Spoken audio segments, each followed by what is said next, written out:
नमस्कार. तर आज घेतली होती पालकची भाजी बनवण्यासाठी, पण झालाय खूप मोठा फचका. तर तुम्हाला पुढे समजेलच. तर बघा आता इथे पालक साफ करायला घेतले, तर साईडनेच बघा काय चाललंय मध्ये मध्ये. मला दिसतच असेल ती मला खेचतीये ती. तर पालक वगैरे स्वच्छ धुवून घेतली, पालक शिजायला पण टाकली. तर मला बनवायची होती पालक पनीर.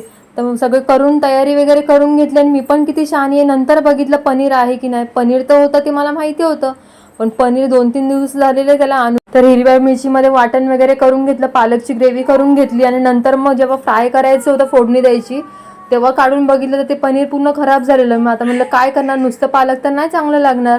तो पटकन एक बटाटा होता तो पटकन चिरला आणि त्याच्यामध्ये सगळं फ्राय करून घेतला तुपामध्ये. नंतर मग फोडणी दिली, जिऱ्याची फोडणी, आणि त्याच्यामध्ये कांदा टाकला. तो कांदा जरासा ब्राऊन झाल्यावर टोमॅटो टाकला. नंतर ते शिजण्यासाठी मग मीठ टाकलं थोडंसं.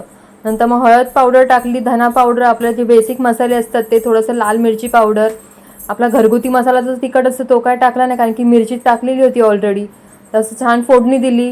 तर खूप मोठा पचका झाला. आज पालक पनीर असतं तर अजून पनीर असतं अजून छान लागली असती ग्रेव्ही.